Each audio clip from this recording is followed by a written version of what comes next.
Lady Lovestar says, how do you come up with new book ideas? I am never short on book ideas. There are so many different ideas. I will never, ever, ever get through them, even though I write full-length novels in 9.5 days and can have them out in the world within 2 weeks of starting, like, the first concept of the book to getting it out in the world. I'm really fast, I know. It's a thing. But I will never run out of ideas. I love coming up with ideas. And so when I am conceptualizing different books, it can be sparked from just about anything. I can see a piece of architecture and think of a dystopian world I could write, and that sparks a book idea. I could think of a line in my head as I am curling my hair in the morning, and I write it down, and then it's a whole book idea. I'll think of a character or a setting or a place or a twist on something that I want. Recently, I had a conversation where we were talking about how to figure out what to write. And you can be thinking about anything in the world and figure out how to put a twist on it. So I mentioned that a really cool idea is to take some books that you like, genres or tropes, popular things that you like, and ask a question. Ask, what if? What if this were different? So think about your question. What if I were to write an enemies to lovers book? Now, we typically know how enemies to lovers works, right? There's two people, they're warring factions, and then they don't like each other, and it's kind of abrasive, and it's not really good, and then one of them kind of looks at the other and says, oh, they're actually kind of cute, and they're not terrible, and warm up to each other, and then we have a relationship. It's enemies to lovers. But what if? What if we put a spin on it? And you could put any spin on it.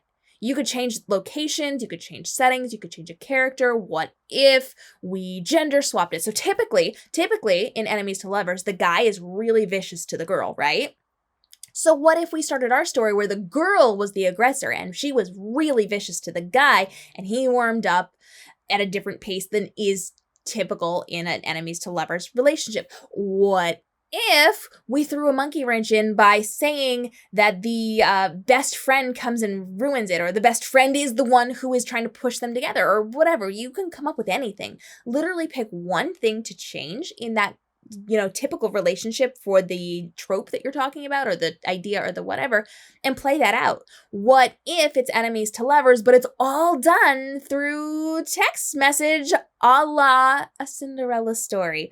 Instead of them being face to face and at war, what if they end up texting each other like Hilary Duff and Chad Michael Murray do in a Cinderella story, only it's really volatile, it's really awful, and then they start to warm up to each other? You can put all sorts of twists on it and have brand new book ideas.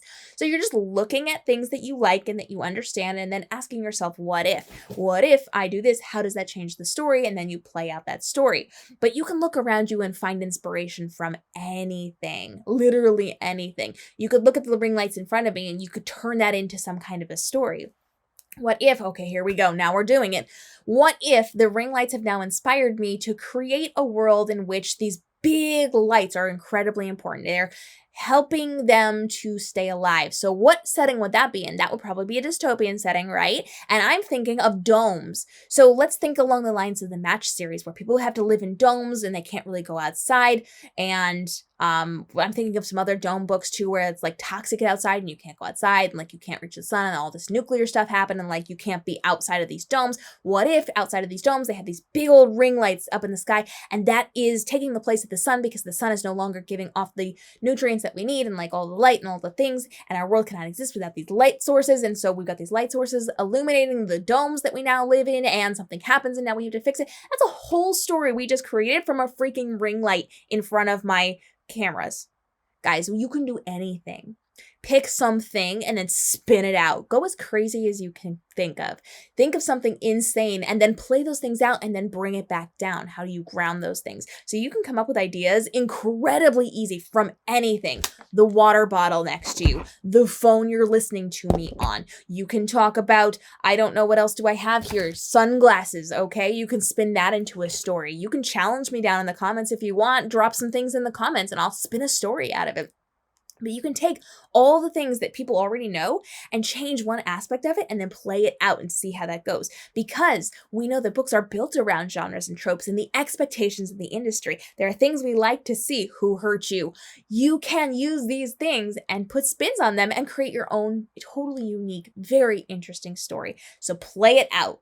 See how far you can go, see how crazy you can go, and then ground it. Once you've got that, then you can play out anything inside of these stories. And so I will never, never run out of stories. My list is so incredibly long, and you don't have to run out of stories either, because you can look at literally anything and figure it out from there. I have a lint roller sitting next to me right now. It's not cute, but I'll hold it up for you guys. Like, look at this. The lint roller. Lint rollers make me think of laundromats, right? Or dry cleaners or something like that. Spin a story off of that. What happens in a laundromat? Could we go contemporary? Could we go sci-fi? Could we go fantasy? Who is the launderer? Who's the laundromat person? What's happening there? Okay. What's connected to laundromats? You know, a lot of time it's like money laundering, right? So we've got gangs. So we could have a contemporary mobster romancy type thing where a girl is in a laundromat and she runs into the mobster and like something happens and he protects her. And then we've got a whole thing. We could spin the whole thing out on that. It's really easy to spin things off of one concept or one idea or one character or one line or one setting or one whatever. Ask that what if question and play it out from there. And you may find a direct path to a story, or you can find a side road to another story that's even better. So look around, challenge yourself. In fact, if you want to grow with this, I challenge you to every single day sit, look around, find one thing in the room, and then throw it into a genre, a trope, something that we know is common in the book industry, and see how it changes that. Just play it out. You don't have to write that story. You don't have to like that story, but you do have to go down that path to train yourself to very easily find ideas and then turn them into something unique for yourself.